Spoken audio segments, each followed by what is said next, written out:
Willkommen, bienvenue, welcome once again to another Cladding Matters. As you know, we've co-opted our property matters, specifically in support of Steve and also other people just like him, desperately trying to come under the yoke of big builders who have cut corners, put cladding on the sides of the building, which is frankly flammable, and are still fighting, trying to not have them removed. And today's topic, I'm afraid, is slightly inflammatory, so hang on to your hats. London's burning, cladding crisis in the city and beyond. Hamish, take us away. Well, opening up, it does look as though Steve and I are in the same building. We are not, in fact, in the same building. I'm alongside the Thames, as is Steve, but some distance away. I'm in Wallingford, and actually we're celebrating here Bunk Fest. And apparently it's to do with a celebration. Apparently some commercial train leaving Wallingford did a bunk without allowing the commercial commercial items to be loaded on, and away they disappeared. That's where the name bunk comes from.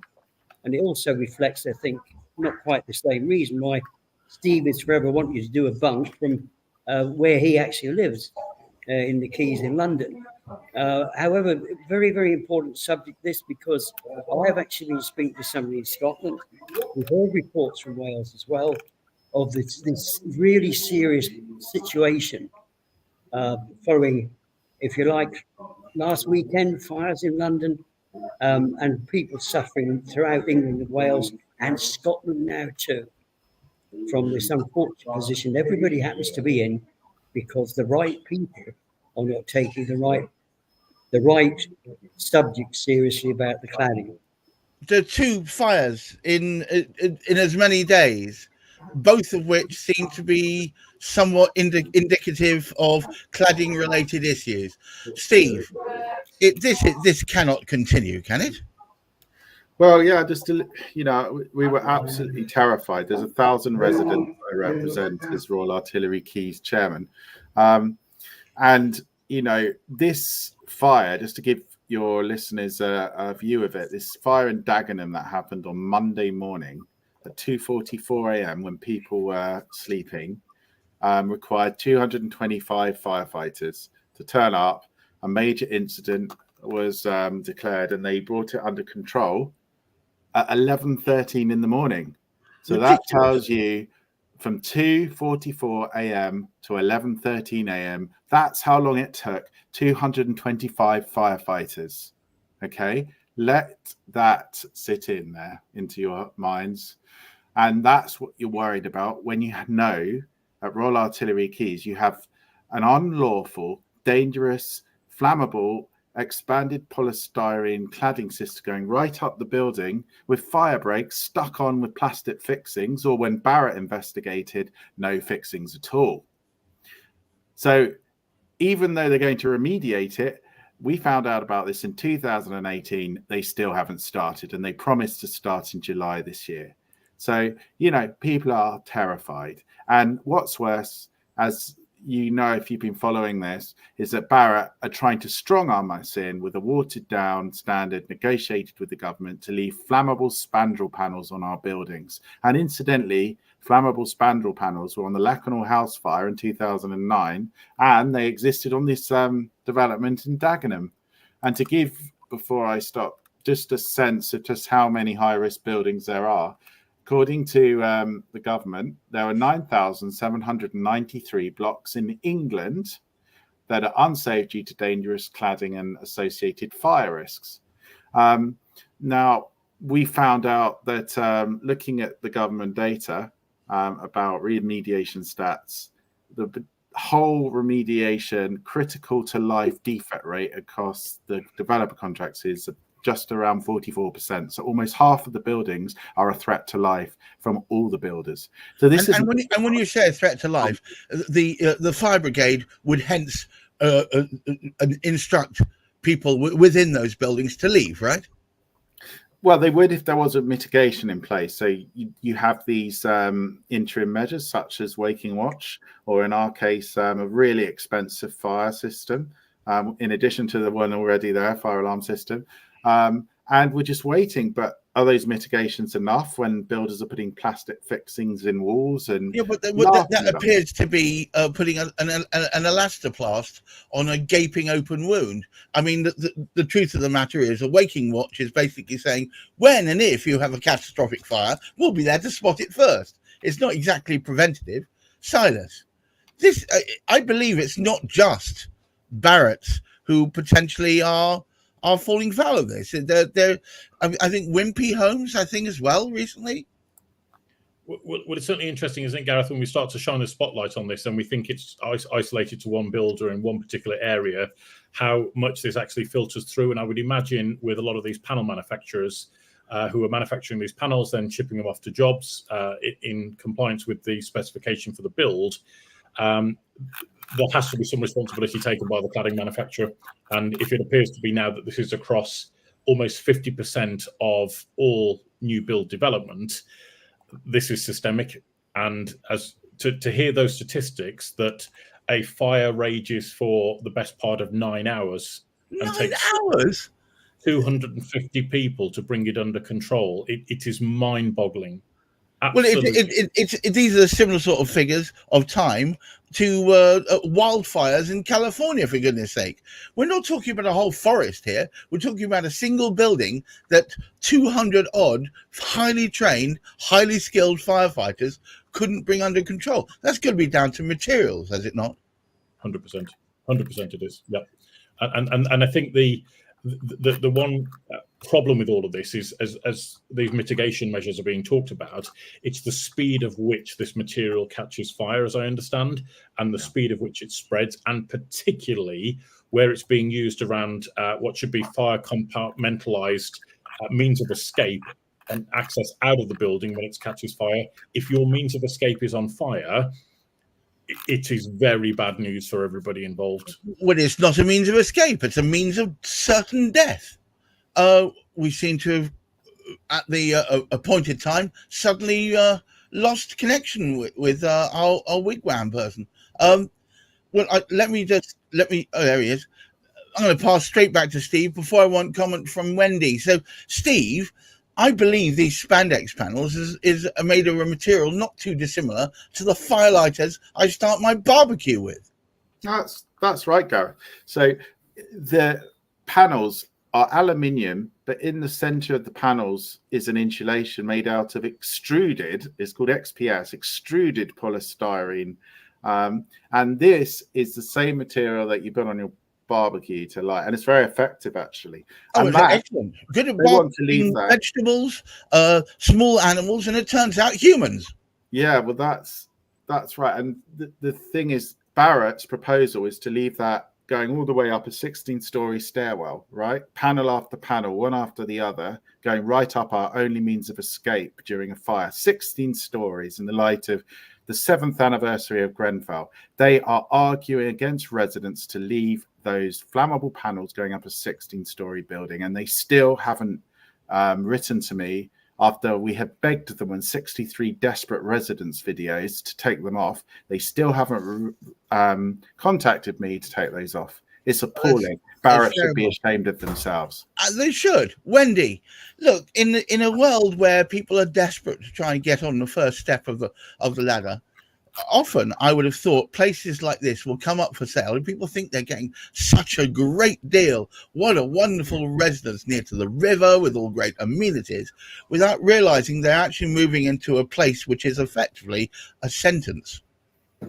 Completely agree. If they're lucky enough to actually even get a mortgage against some of these properties, there's another sting in the tail as well, because if the building does happen to be insurable and have building insurance on it, because of the increased risk of fire, the insurance premiums are extremely high, which means that service charges end up being extremely expensive.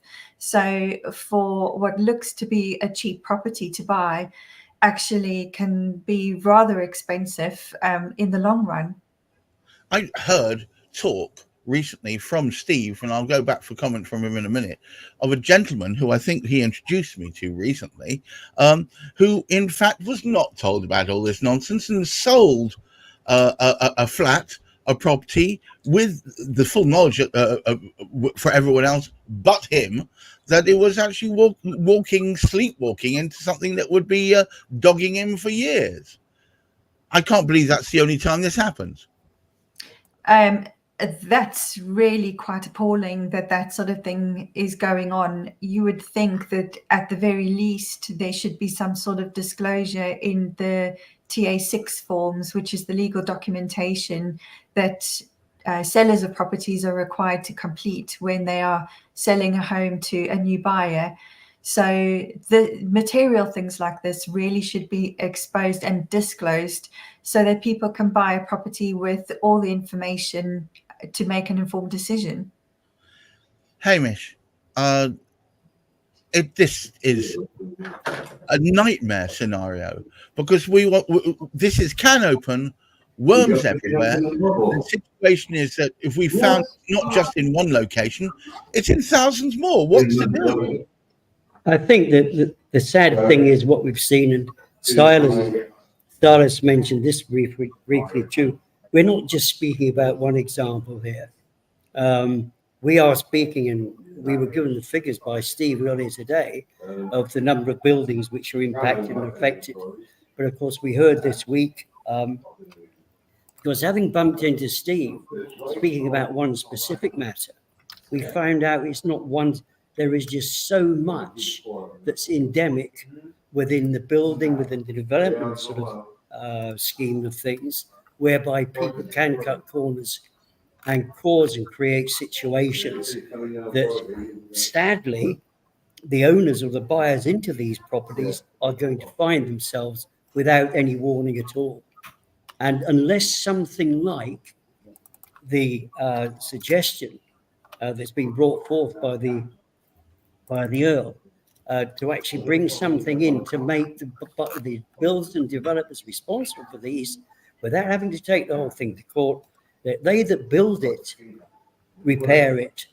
And this is really what it's sort of all about. Until that happens, because in Scotland, even in speaking to the government, they can't agree what's best to do. We found the situation. The annoying thing is, talks were set up, and I believe it was by Gove himself, which were across the 4 countries involved: Ireland, Scotland, England, and Wales. And for whatever reason, Ireland were dumped out of it, Scotland were dumped out of it, Wales were dumped out of it, and we're left with England. Now, they can't sort out England, so what chance there is of resolving this situation throughout the whole of the country to make these places safe for people to live in? I think the whole thing is disastrous and really something serious. This new government coming in has really got something that it can actually look into actually doing something about, and doing it quickly. Otherwise, we're going to get new builds which are coming up with exactly the same challenges. Steve, the Earl of Lytton must be wringing his hands. Is it true that as well, I'm sure it is true, but that, as Hamish says, 3 out of the 4, 3/4 of the kingdom are no longer party to this? Is that right? Well, you do have, when you do legislation in the House of Lords and, well, in Parliament, you do have, you can do something called a delegated powers memorandum, which will allow you to allow the law in England to apply to the other jurisdictions in the UK. Oh, good, so we did look at doing that for the Earl's Amendment. So, yeah, rest assured it won't just be England. But, yeah, just to give you a feel for one of our worst developers, Taylor Wimpey, you know, for example, so we're not just focused on Barratt, but, you know, they've had the number of buildings assessed found to require remediation. And this is publicly available government data on the developer contracts. They've assessed 171 out of 209, and only 3 were safe. 171 needed life safety critical defect remediation. Only 3. Only 3 of their buildings are safe. So that's less not than a threat to life. Okay, less than 1% were it's ones not a that good could live. percentage. No, That's and ridiculous. I'll make that available. You know, because it's a public document. But basically, that speaks for itself, doesn't it? Only 3 buildings are safe for Taylor Wimpey, and we could go through all of them, and we probably should at some point. Well, It's a shame. And the developers need to be held to account with the Earl of Liston's building safety remediation scheme. Simple idea, just like car. Manufacturer screws up the design, then they deal with it. They're embarrassed. They give you a replacement car when they get you a new one, and they cover the cost. You don't take them to court. You don't need to. We do the same with buildings. We get an assessor. They come after you've got a report saying there's defects. They take 20 samples. If any of them fail because it's life safety critical, then the builder pays. They've got the full force of a court without you going to court to make them pay. And if they want to appeal, they can appeal to the first tribunal. But as it's basic stuff like holes in the walls, plastic fixing, stuff like that, they're not going to be granted leave to appeal after our first few test cases. So it will solve the problem. It will cover the 1.7 million people excluded from all protection. It will deal with the insurers that don't trust B1 remediations. Property Mark's saying growing numbers of insurers are declining to insure these flammable flats. And the current standard allows flammable material to stay on. And finally, next year, Basel 3.1 comes out, which is lending changes for mortgages, which may mean permanently impaired flats with flammable material left on will increase your mortgage rate, and we have a 2-tier mortgage system in addition to the 3-tier protections under the Building Safety Act. This needs to all be simplified. Take the flammable stuff off in perpetuity off existing buildings because they're banned on new. Let's have the stuff banned on new, banned on existing. Thank you very much. Silas, what appetite do you think there is out there for builders to take on a new Building Safety Act? Is there reticence in them to change their ways and use slightly more expensive, nay, not flammable materials? I was going to say inflammable, but the word flammable and inflammable means the bloody same. Go on. Well, I would like to think that the reason this is actually manifested in the first place is purely down to cost. But I don't know whether there's cost or there's largely incompetence, because I would imagine that if this was all installed correctly in the first place, there would be substantially less risk, as I understand it. So there is a massive amount of incompetence and using the wrong materials in the first place. Those two do not go hand in hand together. In terms of remediating the problem that they've created, I think there's a huge responsibility. And if the government is coming in to say we need to build hundreds of thousands of new homes, well, what's the bloody point of replicating the problem in the future? Or actually, why don't we just amend the problem that has already been created? Because you have effectively got now thousands of buildings that will be taken out of the housing stock because people can't afford to buy them, but they will go up in flames and they'll stand empty for 4 years until somebody decides to tear them down. It's all of that sort of compounding issue, and somebody on the board level needs to be held accountable. I'll keep coming back to that corporate responsibility, because this is not just one or two issues now. If it was one or two buildings, you could say, okay, maybe there was a problem, but this is highly systemic across what appears to be all builders, and that's a problem. Well, it seems unconscionable that it should be left this way. Wendy, before I give the last word to Hamish, this cannot continue, surely, because we'll end up, I'm taking it to a logical extreme, with thousands of potential dwellings unavailable to anyone and an ever-increasing number of people trying to get on that ladder. You're absolutely right. And at a time when the government is wanting to try and build an extra 1.5 million new homes over the next 5 years, taking housing out of the existing housing stock is not really going to help move those numbers forward if they've got to actually take older properties off the market because they're unsafe for people to live in. I'm sorry, my flabber is gasped. I just want to give the last word to Hamish. In fact, what I'm going to do, let's go back to this view. Hamish, take us home. Hang on a second. Sorry. We better on. Yes, good idea to unmute me. I always like it when we come to the end of a podcast and Gareth says, "Oh, there's light at the end of the tunnel." Well, we have a struggle here. The tunnel has no end. Oh no, I think there is light at the end of the tunnel, but I think it's an oncoming train. Well, it's worse. Yes, whichever way one looks at it. The sad thing is, whatever directions we choose to go in, and whether it's to do with whether it's the legal aspect of it, whether it's the psychological aspect that people are living under, whether it's, and I think one of the worst things I saw this week in contact, and Steve will know this better than I because he knows he knows the fire industry. I say the fire industry, the people employed for it. Whereas when we look at the buildings and the way they're constructed, the lives of firemen is not taken into consideration at all. We think it's bad enough for the sake of those who are living in it. But those approaching 250 firemen who are taking all, their lives are not considered to be important. Yeah, but so unnecessary. So unnecessary. Oh, I think it's sad. It's a terrible thing.